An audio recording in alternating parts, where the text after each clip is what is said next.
Hey, what's up everyone? I am here to do a review for the new body switching comedy that just came out today called The Change Up. Of course, you probably know what that movie is because every single movie, at least that I've seen, always has that freaking trailer attached to it, and it's been pissing me off for a little while, so I am here to talk about the film. Hopefully the film will be better than that annoying trailer.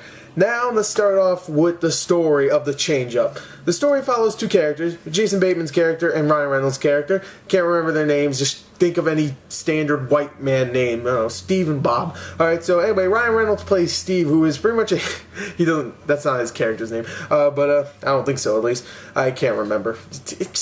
Who cares? Anyway, Ryan Reynolds' character is pretty much Ryan Reynolds. He's a guy that just does nothing with his life. His whole apartment is wrecked. It looks like shit. He of course has sex all the time. At least that's what he says.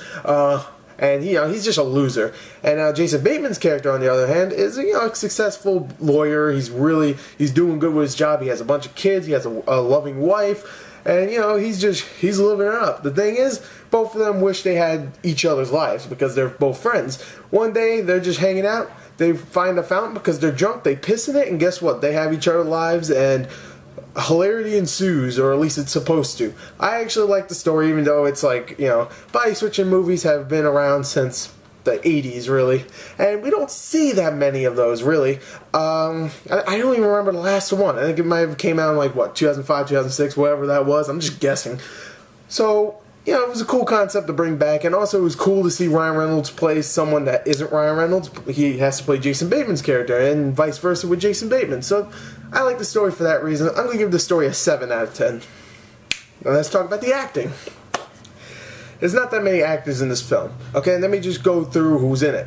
Of course, you have Jason Bateman, you have Ryan Reynolds, you have Olivia Wilde, of course. Love Olivia Wilde. You have Leslie Mann. Love her too. Alan Arkin. That's about it. So that's really your cast right there. 5 people. And I gotta say, everybody did a great job. Of course, Jason Bateman and Ryan Reynolds, they have to actually seem like friends, and they definitely did what they're supposed to. They seemed like friends, even though one was a little bit of a douchebag and the other one's a kind of a nice guy. But they still seemed like they were friends, and it worked. I actually like that. They both did great. They both were having fun. I liked it. I like them both. Leslie Mann was great in here. She brings a lot of emotion into the film. There's a few scenes where she's really funny, actually. Leslie Mann has always been that funny chick, and I like her. I like her. Olivia Wilde is hot in this film. She's hot in every film. She's actually pretty funny here, too, and she does a great job. Olivia Wilde's one of those chicks that is, I keep saying chicks. She's one of those ladies that is actually a pretty good actress, and actually is really, really, really hot. Unlike, I don't know, Megan Fox, who is a actress and really hot. She's really good. I really like Olivia Wilde. And Alan Arkin comes in as Ryan Reynolds' character's dad, and he's really funny. I like him. Alan Arkin's a badass. So I like the acting. I think everybody was having fun. I was having fun. Nothing fantastic about the acting, but I thought it was good. 8 out of 10, I'll give it. Now let's talk about the comedy of the film, because of course it's a comedy. A lot of the comedy in this film is raunch. If you do not like raunch, if you don't like fart jokes, poop jokes, dick jokes, ball hair jokes, you ain't gonna like this film. You are not. Me, I went into it expecting everything, just balls out. Freaking the Green Band trailer has, in the first 10 seconds, Jason Bateman getting shat on by a baby. Okay, I saw that about 15 times. And if you were expecting jokes like that, you might have a good time. I thought the movie itself was kind of funny. I thought it was funny. Some of the jokes, well, not some, a lot of the jokes missed completely, but luckily you had those actors there to bring it all back or something, or not fail completely, just kind of fail a little bit, so it's not that embarrassing. I thought the comedy worked most of the time, just not all the time.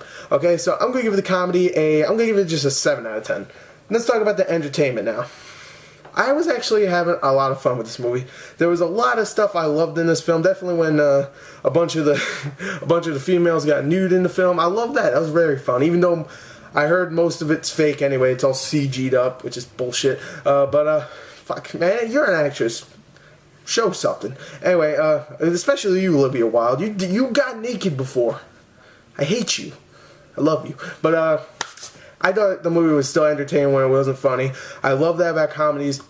They could get you entertained even when it's not being funny. There is a few parts here and there that just kind of fail. Not, like I said before, not completely fail, but fail enough for me to go, okay, now I'm not having that much of a good time. But most of the time, I was having fun. And it's not very long either. It's like about 100 minutes, I would say, an hour and 40 minutes. So, yeah, not very long either. It doesn't overstay its welcome. I thought it was a very fun film. I'm going to give the entertainment a 7.5 and an overall score of, I gave a 7 to story, 8 for acting, 7 for comedy, and 7.5 for entertainment. That comes to a 29.5. I thought the film was definitely funny. Definitely not the funniest film of this year or the summer. Horrible Bosses still got it beat, but not as bad as all the critics are saying. So anyway, there you go. There's my review, 29.5 out of a 40. Goodbye.